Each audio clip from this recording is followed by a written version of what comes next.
자, 프린트 113쪽이고요. 사실 자료 살펴보기에 사회계약서 주장한 홉스, 로크, 루소의 사상 세 가지를 넣어놨는데 이걸 안 보고 끝내네요. 그냥 보겠습니다. 자, 홉스의 리바이어던, 로크의 시민정부론, 루소의 사회계약론 각각 저서들의 제목 그리고 언제 출간됐는지 봐두시면 좋고요. 아까 문제에서도 전 영상에서 문제에서 봤겠지만 리바이어던은 1651년입니다. 그래서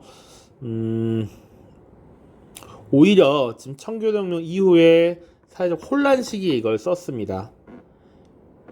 뒤에 시민혁명 또 다루겠지만 청교동명이라고 하는 것이 벌어지면서 왕을 지지하는 왕당파와 의회파의 내전이 벌어지게 되고요. 그러다가 결국은 왕정이 사실상 정지되고 찰스 1세라고 하는 국왕이 처형되는 이런 모습이 나타납니다. 자, 그 당시의 혼란상을 보고 홉스가 쓴 책이 바로 리바이어던입니다. 자, 그리고 봐야 될 내용들은 아까 자리에서도 봤겠지만 정치 권력이 존재하지 않으면 자연 상태의 인간은 서로 전쟁 상태에 있다. 그래서 이것을 벗어나기 위해 강력한 정부가 요구된다.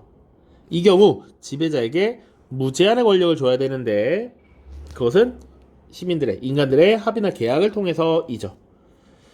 왜? 그럼 왜 무제한의 권력을 줘야 되느냐? 그렇지 않으면 사회는 만인에 대한 투쟁인 자연 상태로 돌아가기 때문에, 그렇기 때문에 절대 왕정을 지지하는, 옹호하는 이런 모습들이 나타났다. 자, 로크의 시민정부는 보시면 자연 상태는 살기 불편하기 때문에 사회와 정부를 세우기 위해서 계약을 맺고요.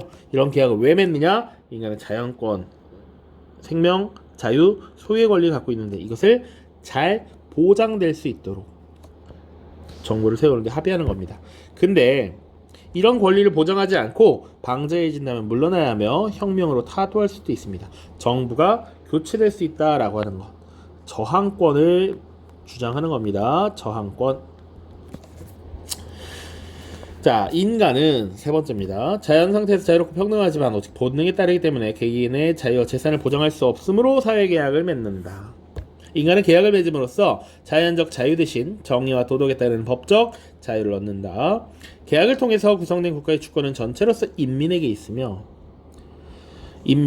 전체 인민이 통치자라야 한다. 주권은 공공의 복리를 지향하는 초개인적 의사인 일반 의지의 작용이다. 어떻게 보면 전체 인민이 통치자여야 한다. 민주주의, 특히 직접민주주의의 언급을 하고 있습니다. 자, 그런데 이 중에서 가장 많이 언급되는 건 사실은 로크다. 로크의 영향이 굉장히 컸다라고 하는 것. 그리고 홉스 한번 출제됐고요. 자, 3번 계몽사상 보겠습니다.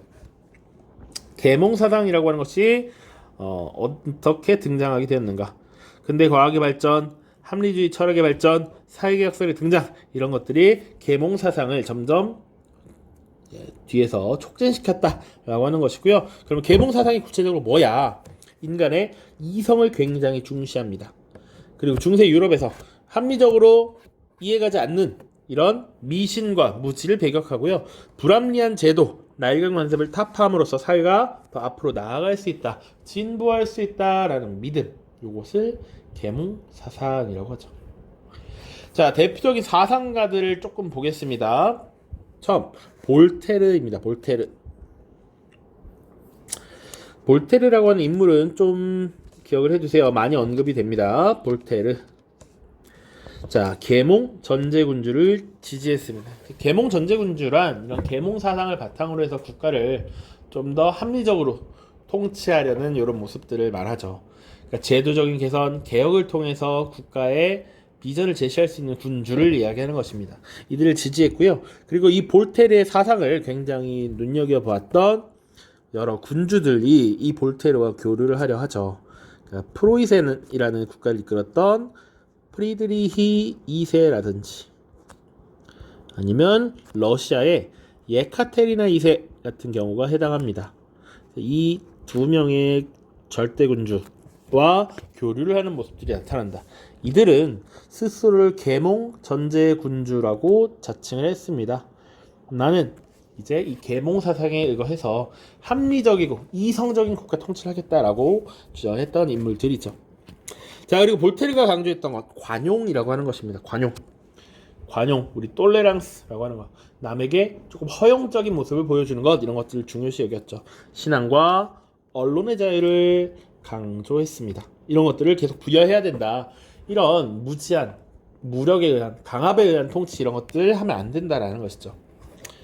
자, 그 다음 봐야 될 것은 몽테스키에입니다. 몽테스키에 입법, 사법, 행정의 3권 분립을 주장했다. 자, 요것이 지금 우리나라도 3권 분립이라고 하는 것을 채택하고 있죠.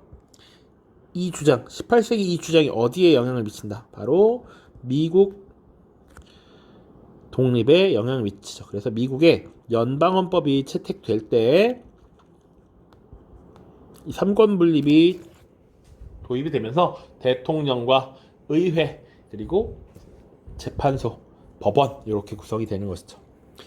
다음 루소입니다. 아까 사회계약서를 봤던 루소, 사회계약에 의한 국가의 성립 그리고 일반 의지에 따르는 국가 운영 주장.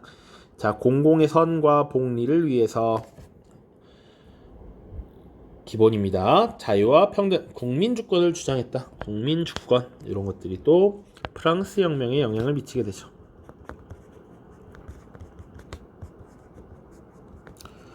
자, 그리고 아까 이전 영상에서 문제 풀 때 나왔는데 디드로와 달랑베르라고 하는 인물들 백과전서라고 하는 것을 편찬했습니다. 요즘은 잘 안 보는데 백과사전이라는 게 있습니다. 모든 세상의 지식들 다 종합적으로 몰아넣은 사전이었어. 그런 것들을 만들었다라는 것이고요. 과학적, 실용적 지식을 총망라해서 집대성했다. 이것이 계몽사상의 확산에 기여했다. 이 정도 보시면 됩니다. 자, 이런 계몽사상이 어떤 의미를 갖느냐, 의의를 갖느냐? 그동안 강력한 왕권을 기반으로 한 절대왕정을 비판하는 이론적 근거가 되었고요. 미국 혁명과 프랑스 혁명에 영향을 미쳤습니다.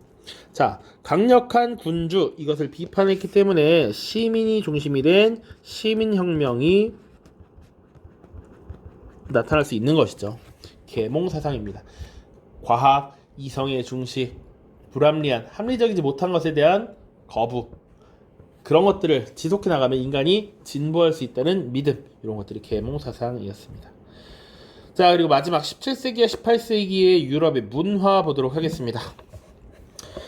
학문입니다. 학문. 자유방임주의 경제이론이 등장합니다. 그 전까지는 뭐였는데 16세기 절대왕정 시기에는 중상주의라고 하는 경제정책을 채택했죠.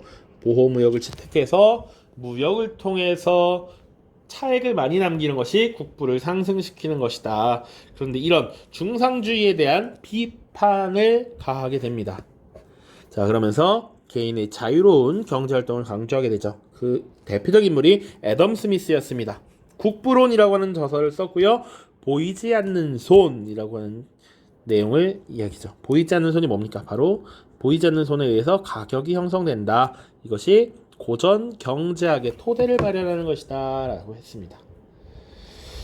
자, 그 다음 건축 보시면 17세기와 18세기로 구분을 해서 봅니다. 자, 이거 절대왕정 때 다뤘었는데 17세기에는 바로크 양식이 유행했다. 바로크 양식 하면 웅장하고 화려한 것, 주로 절대왕정의 권위와 이런 것들을, 능력을 과시하는 모습들이 나타났고요. 대표적인 것 건축물 베르사유 궁전, 루이 14세에 의해 만들어졌고 그 안에 특히 거울의 방이라고 하는 것이 굉장히 화려합니다. 밑에 굉장한 넓은 범위에 있었던 이 궁전과 그 안에 거울의 방이라고 하는 것 봐두시면 되겠고요. 18세기는 로코코 양식이 유행합니다. 키워드 섬세하고 우아한, 세련된 이런 것입니다. 바로크 양식, 그러니까 지금 이 웅장하고 화려했던 바로크 양식을 어느 정도 모방을 하지만 그것들을 비판적으로 수용해. 그리고 18세기 계몽사상이 등장하면서 이런 것들 너무 비합리적으로 거대하고 화려하고 큰 거 이런 거 필요 없다라는 것이죠. 다소 소박하고 우아한 이런 모습들이 나타납니다. 바로크 양식의 비판적 수용. 대표적인 사례 향수시 궁전이고요. 프리드리 2세에 의해 만들어졌습니다. 루이 14세 프랑스, 프리드리 2세 프로이센입니다. 프로이센. 자, 하나 더 조금만 더 얘기하자면 이 베르사유 궁전과 관련해서 나중에 이 베르사유 궁전과 관련된 역사적 사실이 조금 몇 개 나옵니다. 자, 이 프로이센이라고 하는 나라가 강국으로 성장하면서 사실상 이 독일적의 통일 운동을 벌이게 됩니다. 19세기에 독일 통일, 이 독일의 통일 과정이 뒤에 또 나올 텐데, 주로 이 독일의 통일을 바라지 않았던, 강대국의 출현을 바라지 않았던 유럽 대륙의 최강자가 프랑스였어. 그러니까 프랑스와 프로이센이 전쟁을 벌이게 됩니다. 이 전쟁에서 누가 승리하냐면 프로이센이 승리를 하게 되고요. 그래서 1870년, 71년 이렇게 전쟁을 치르고 통일된 독일의 황제 즉위식을 바로 이 베르사유 궁전에서 한다. 지금 남의 땅에서, 남의 궁전에서 그런 굴욕을 주게 된 것이죠. 또 언제 등장하느냐? 20세기 초에 1차 대전 때 독일이 패전국이 되죠. 프랑스는 승전국이 됩니다. 이때 이 1차 대전의 결과를 마무리 짓는 조약의 체결이 이 베르사유 궁전에서 치러지죠. 독일의 공식적인 항복이 이 프랑스에서 이루어진다는 겁니다. 그래서 당시의 조약의 이름을 베르사유 조약. 그 이후에 국제 질서를 베르사유 체제라고 하죠. 그 정도 받으시면 되겠습니다. 자, 음악 바흐와 핸델, 모차르트와 베토벤 등 고전 음악이 발달했다. 당연히 보면 요게 17세기고요. 요게 18세기겠죠. 그리고 오페라라고 하는 장르가 등장합니다. 문학 보시면 18세기 초 황금기를 맞이했고요. 디포가 쓴 로빈슨 크루소, 스위프트가 쓴 걸리버 여행기, 18세기 초반에 영국에서 이런 문학 작품들이 많이 발달했다. 그 정도만 보시면 되겠습니다. 다 한 번쯤 이름을 들어본 것이라고 보였습니다. 자, 문제 풀고 마무리할 텐데요. 오른쪽에 아까 봤던 자료는 이 세 가지 자료 중에서 본인이 가장 마음에 드는 것을 하나 고르고 그 이유를 본인의 직접 이 사회 생활을 하면서 느끼는 사례를 들어서 작성을 하는 겁니다. 자, 115페이지로 넘어가서 문제